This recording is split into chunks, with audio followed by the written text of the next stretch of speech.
Love that track. My man, Dr. Dre, the GOAT. You can step to that. I remember some years ago, probably about 10 or 15 years ago, somebody had taken this track here, this Snoop Dogg and Dr. Dre track, and put the Martin Luther King I Have a Dream speech to it. And I went to an event, a function, and people were stepping. People were stepping to this track. I can't even say what the name of the track is called on the air. And with Martin Luther King's I Have a Dream speech being played over, it was very surreal. I'll just say that. It was surreal. Okay. Thank you for joining me here on My Country with Scott Cannon on Issues and Answers Friday. Please give me a call, 219-885-1371. We just talked about Black Wall Street. And before we get into the next topic, let me give my man Maurice Bishop Sr. from Facebook, watching on Facebook, a big shout out. What's up, brother? Thanks for participating. Everybody else, head to Facebook, WLTH Radio. Get in the comments. Talk to us here on WLTH 1370 AM, 92.7 on the FM dial.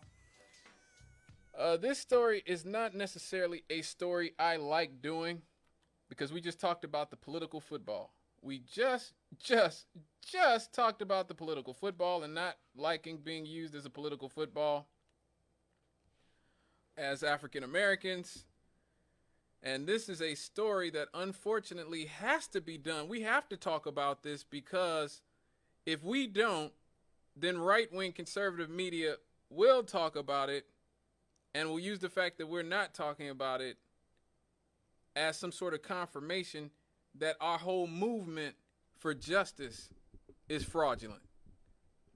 And so, no, this doesn't bring me any type of pleasure to do this story, but we've had to cover it pretty much since the beginning, since 2020. When the original George Floyd protests first started. And really, like I said, this is so unfortunate and so very uncomfortable for me. I'm sure you can hear it. But a new story from the New York Post, this is courtesy of the New York Post and Isabel Vincent, has shown that only 33% of Black Lives Matter's $90 million in donations have helped charitable foundations. Black Lives Matter's national organization doled out just over $30 million. 33% of its nearly $90 million it received in public donations from 2020 to 2022 to charitable foundations public filings show. The Black Lives Matter Global Network Foundation, an Oakland, California-based nonprofit, gave away the $30 million in grants to Black, trans, and anti-police nonprofits in the fiscal years for 2020 and 2021. According to two federal filings which cover the periods from July 2020 to June 2022. That total includes $4.5 million the group doled out last year to nonprofits run by the movement's own supporters and friends. Even as BLM GNF registered losses of more than $8.5 million last year, its latest public filings for the fiscal year 2021 show. The group also gave a grant to one of its harshest former critics, paying $400,000 to the Tamir Rice Foundation. Now, we actually covered the story here when Tamir Rice's mother was very critical of Black Lives Matter. This was, I think, last year, maybe 2 years ago now. Maybe this was 2021. Me and the Rev actually covered this when Rev was still here, about Tamir Rice's and a few other, I think Mike Brown, his parents were very critical of Black Lives Matter as well. So it wasn't just her. There were a lot of the people who were built, who's paying Black Lives Matter built their organization and their sort of fundraising based on, those people were very much disappointed in how Black Lives Matter was doing business. But who they did give a lot of money to as well was supporters of its co-founder Patrisse Cullors, who resigned from the group in 2021. We covered that story. The Post revealed that her lucrative TV deal with Warner Brothers had ended without producing any shows. What a surprise. This is what I talk about, the hustle. Using black pain as a hustle. Now, what the hell do you need a TV deal with Warner Brothers to develop TV shows, to produce TV shows? What does that have to do with stopping police brutality and systemic racism against the black community? Among those taken care of by BLMGNF is Cullors' brother, Paul Cullors, a self-taught graffiti artist who took home $140,000, making him one of only 2 members of the 7-person board to receive a salary from BLMGNF. According to filings, the other was Kaylee Scales, the group's former managing director, who received a payment of almost $115,000. She ended up leaving the organization in 2020, according to her LinkedIn profile. Now, Paul Cullors, his company Black Tie Security, was one of the group's highest paid contractors, earning $756,330 in security services in 2021. Man, that better be some top flight security of the world right there. Like, that better be like, this man is the highest paid bodyguard in the world, apparently. The security company, which is run out of a UPS store in Mission Hills, California, is close to Paul Cullors' home. He purchased a 3-bedroom house in the LA suburbs for $637,000, according to public records. Now, for some context, that's not that. I mean, I'm sure $600,000 isn't that big if he's living in LA. That isn't that big, but still, $600,000 is $600,000.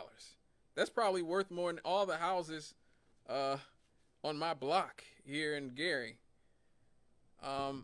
In 2020, the previous fiscal year shows that BLMGNF paid another company controlled by Paul Cullors, Cullors Security LLC, $840,000.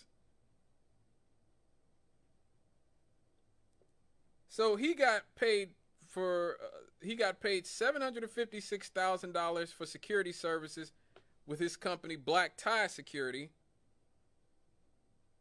And then in 2020, Cullors Security LLC got $840,000. So this man might be a millionaire. So the company, which is still active, was registered at the Mission Hills home, according to records, public records. LM's National Group also gave a $400,000 grant to the Tamir Rice Foundation, which was set up by Samaria Rice, the mother of 12-year-old African-American boy who was killed by a white policeman in 2014 while playing with a gun. Now, some more context here. Tamir Rice was that little boy from the Cleveland suburbs. Remember, this was right around the time of Trayvon Martin, when he actually was playing with a toy gun. He was walking around, he had a toy gun, and he was playing by himself. He wasn't pointing it at nobody because there was nobody around.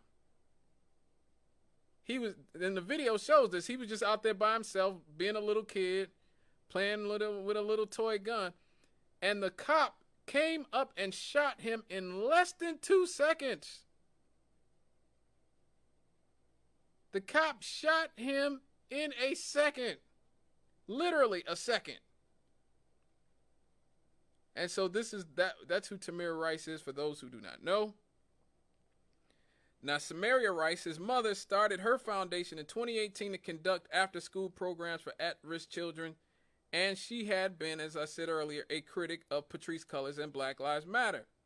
She claimed that the group did not support mothers of black children who had been killed in police violence and pointed the finger at Cullors, blaming her for the disarray in the organization. BLM GNF, their biggest grant of over $1.2 million went to the Love Not Blood campaign, which was set up by Cephas Uncle Bobby X Johnson in memory of his nephew Oscar Grant, who was gunned down by a white transit cop in Oakland in 2009. So for some context there, the Oscar Grant, he's the guy that they made the movie about with Michael B. Jordan. The movie that made Michael B. Jordan, that really put him on the map, called Fruitvale Station. I've heard it was a really good movie. I always wanted to watch it. I haven't seen it yet, but everybody said it was a really good movie. It was called Fruitvale Station, and it was about Oscar Grant, who was actually killed by a white transit cop in Oakland in 2009. His death kind of predates Trayvon, predates Mike Brown, Tamir Rice, like George Floyd, all these. He was like one of the earlier ones in the Obama era. He is a long time Johnson, Cephas Johnson, who started the campaign in memory of his nephew Oscar Grant. He was a longtime activist and a member of Black Lives Matter who worked closely with Cullors over the years. He said he started the charity in 2010, although he did not apply for charitable status from the IRS until 2019, the records show. In 2020, Love Not Blood recorded receiving less than $50,000 in contributions. And here we go. You guys knew it was coming. LGBTQ causes championed by Cullors were also rewarded by BLM GNF in its most recent disclosure. Cullors, who identifies as queer, married Black Canadian activist Janiyah Khan, who identifies as queer and non-conforming. BLM GNF gave out $200,000 to the Trans Justice Housing Project in Atlanta, which helps trans people find housing. It gave the same amount to Reuniting of African Descendants, a New York-based Black trans-led grassroots initiative to end genocide against trans and queer people of African descent, even though the group's nonprofit status had been revoked. BLM GNF sent the money to Nala Simone Toussaint, a cosmetologist and co-founder of the group, who had initially set up a limited liability corporation, which was dissolved last month, public records show. LLCs are not allowed to accept donations provided they registered with the IRS. Last year, Toussaint registered Reuniting of African Descendants as a separate nonprofit, according to New York State's Department website. The BLGNF also gave grants to charities honoring other Black men killed by police. It donated almost $300,000 to the Michael Brown Chosen for Change Foundation, which had its nonprofit status revoked for failure to file returns in 2018, the public records show.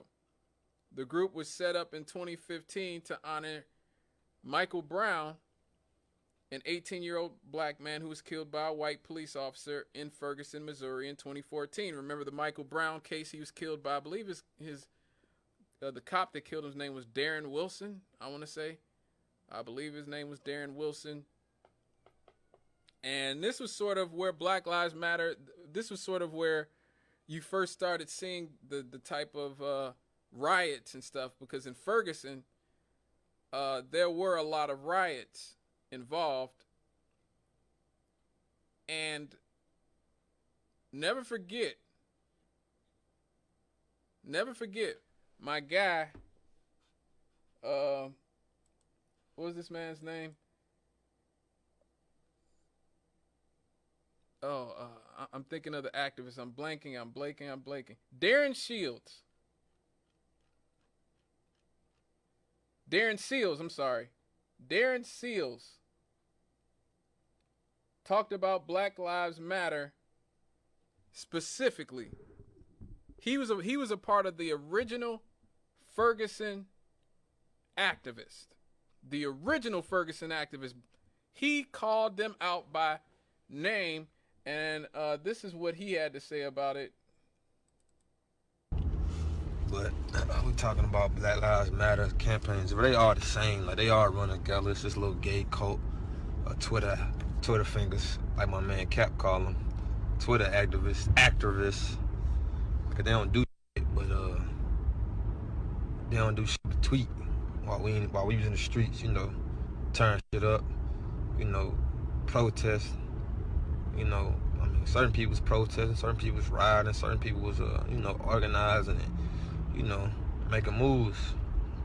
They was just sitting back tweeting, Twitter fingers, you know. I mean, we all put things on social media so the world can know, but they literally just sat there and tweeted the whole shit. But while they tweeted the whole shit, I mean, you know, white folk, black people ain't on Twitter. Like, how many of y'all on Twitter? Don't nobody be on Twitter. That's white folks.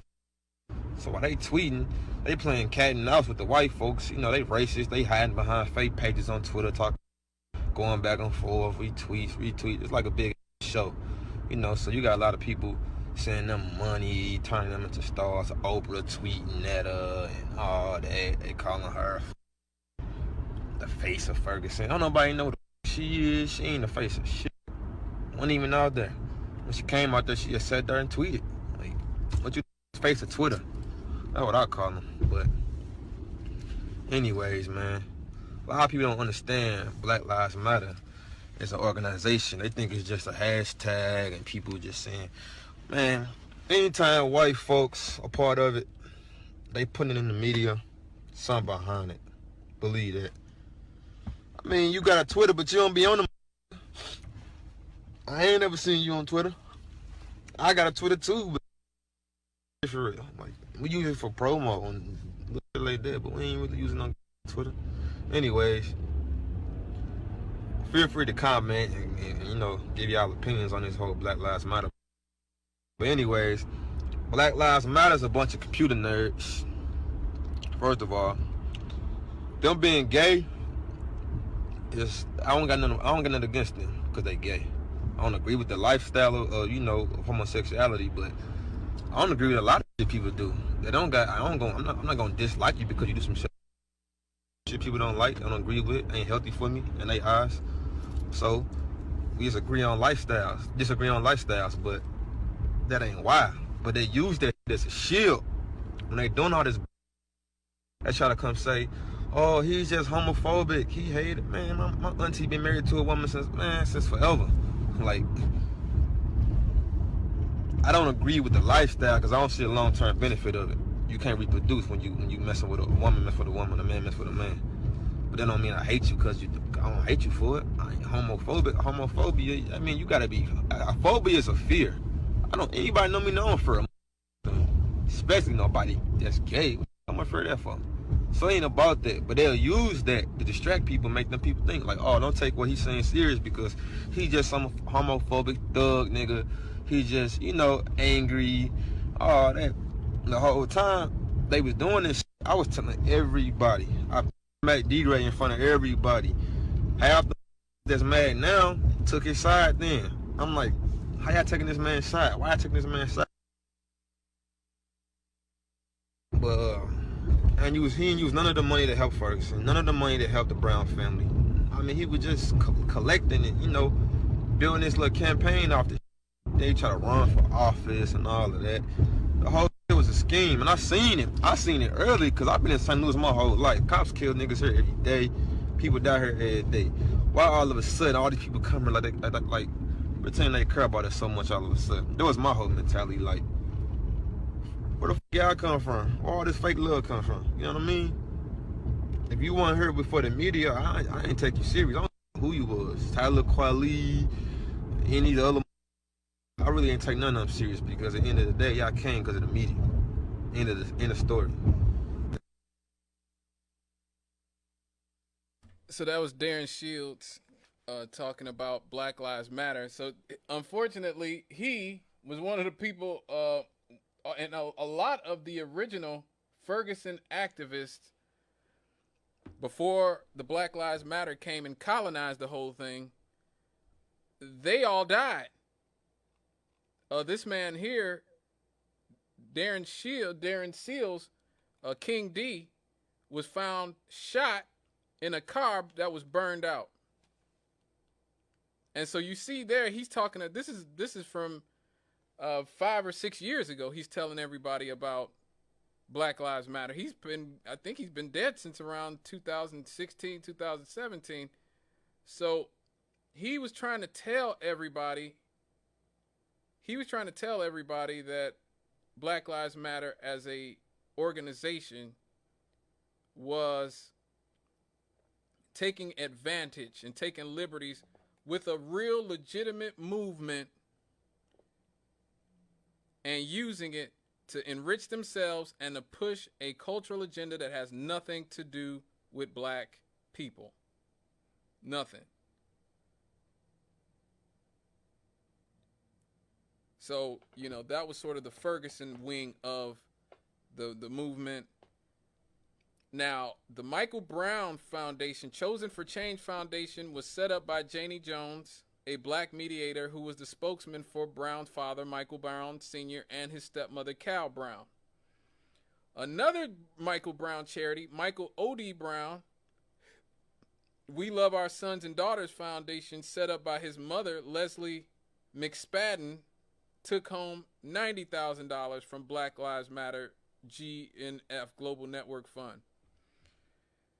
Now, BLM-GNF saw their contributions tank in 2021 from 76 million, almost 77 million in the previous year, to around 9 million.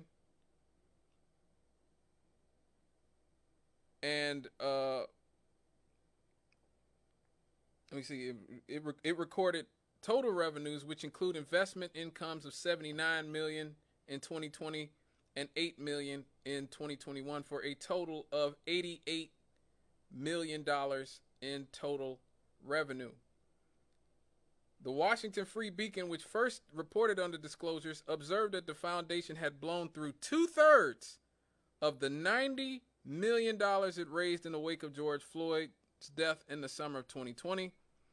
Over the last 2 reporting periods, the group recorded a total of $22 million in expenses, which included legal fees, rent, and office costs. It paid almost $1 million to Trap Hills LLC, a company run by Damon Turner, who was the father of Patrisse Cullors' child. Now, apparently Patrisse Cullors is queer, but she has a baby daddy who I'm guessing is a man. You just can't know these days. I don't know if I'd be offending this person by calling him a man, or her by calling her a woman at this point. You just have to guess and hope for the best. But anyway, I'm sure he's doing okay. He got almost $1 million from Black Lives Matter. So I guess whatever Damon Turner's doing, it's all right. More than $2.1 million was paid to Bowers Consulting, a company run by current BLM GNF board member Shalomaya Bowers, according to 2021 federal filings. Bowers' firm received a further $34,000 in fundraising expenses, according to the latest IRS filings. Some $12 million was spent on luxury homes in Los Angeles and Toronto. Luxury homes. Wow. Which the group said it would spend for office spaces and special events. They suffered almost $1 million loss on a security sale of $172,000 and paid out $600,000 to an unidentified former board member's consulting firm in connection with a contract dispute, according to the nonprofit's audited financial statements. Colors resigned from the leadership of BLM-GNF a month following the Post's expose of her $3.2 million real estate buying spree in 2021. We covered that here on the show. At the time, Colors claimed that she did not use any of the movements cast to buy the properties in the LA and Atlanta suburbs. She has since sold her Georgia properties, which included an airplane hangar.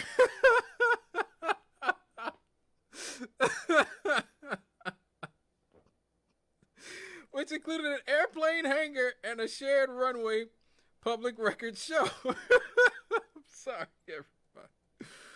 In 2021, she spent $1.4 million on a home in Topanga Canyon in LA, according to reports. St. Elmo Village in Los Angeles, a historic artist housing compound where Colors was living when she and others began the movement, received $200,000 from BLM-GNF. Filings show. Colors met with dozens of organizers in the courtyard of the village, which was built on the site of actress Mary Pickford's estate, to hammer out the details of the movement in the summer of 2013. The Oakland-based anti-police terror project, which has hosted protests over the last several years to defund the Oakland Police Department, received $200,000 from BLM-GNF, according to its filings. Until we can abolish the police, we're pushing for effective police oversight in Oakland, the group says on its website. In addition to its grants, BLM-GNF spent $1.1 million on a Dayton, Ohio-based company run by the sister of one of its former board members. The cash paid to New Impact Partners was for consulting services. The company is run by Danielle Edwards, the sister of Raymond Howard, according to public filings. So that's what's essentially happening. Hold on, caller. I'll get to you in a second. Black Lives Matter, only a third of their revenue actually went to causes that for black people. And it's not like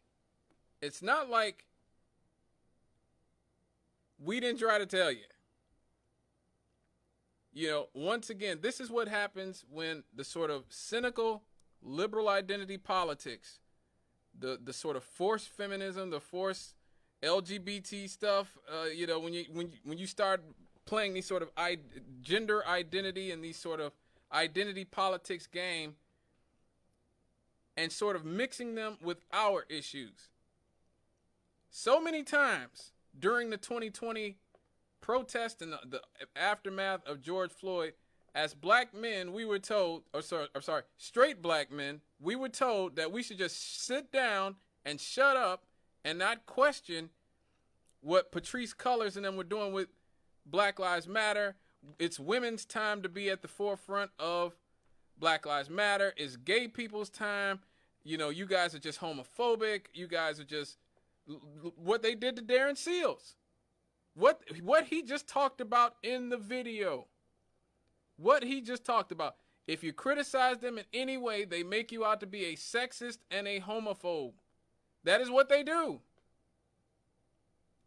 And so there was virtually no oversight whatsoever and no criticism, particularly from the black community. We know the right-wingers are going to criticize them because they're racist. A lot of them are just overtly racist and have strong anti-black opinions. Just call it what it is.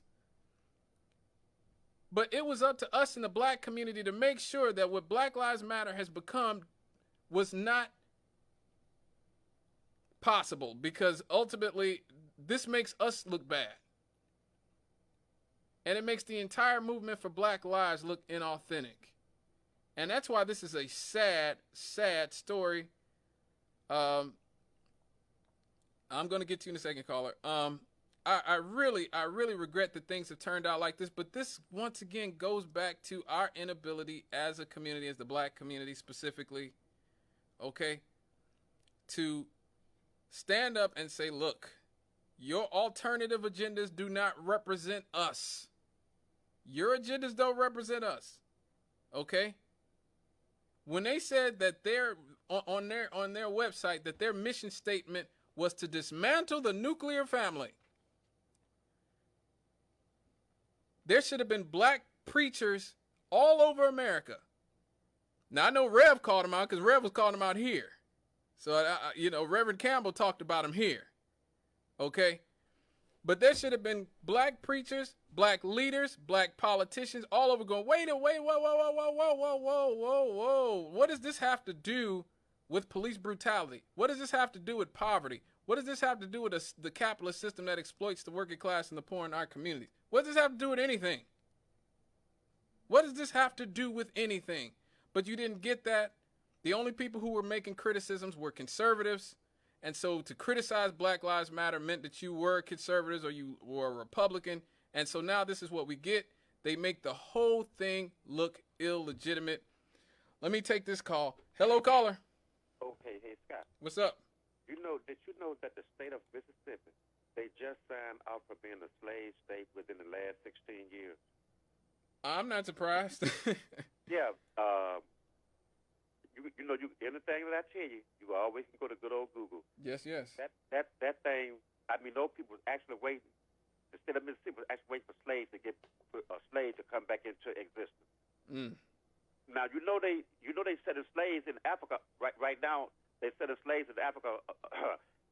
Yeah, we talked about it here on the show about in Libya they brought back chattel slavery.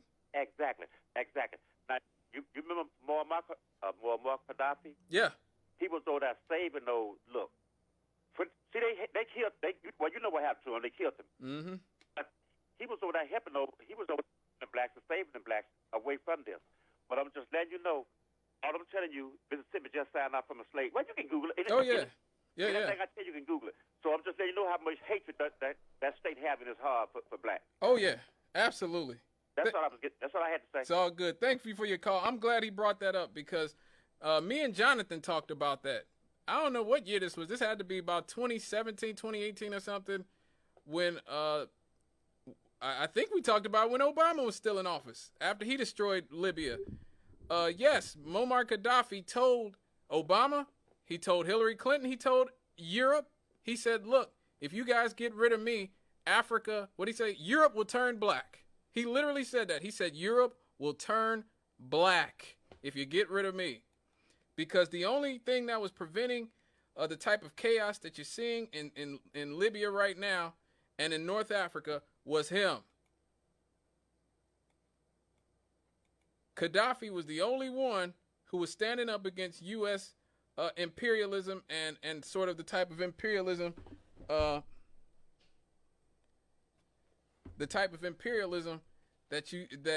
we talk about here on this show all the time. He was the only one. He was standing up against it. And right when they got rid of Gaddafi, the first thing that all those rebels that the United States under Obama, Hillary Clinton, Joe Biden, who our current president is, first thing they did was they found the black people in Libya, they put them in cages, and then they started slave auctions. And so right now you can see, like the brother on the phone said, you can Google it. I regularly do. You can find images of black people being sold in slave markets, open air slave markets like it's 1555 all over again.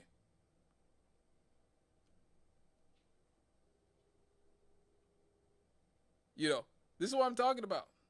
This is the game that we're talking about. These are the people that we're dealing with. This is the system that we're dealing with.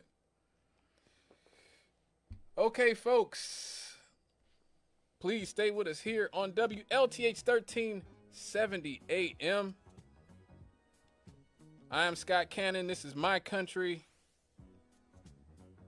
on Issues and Answers Friday. Give me a call, 219-885-1371. That number again, 219-885-1371. If you want to talk about Black Lives Matter, what we just talked about, or you want to talk about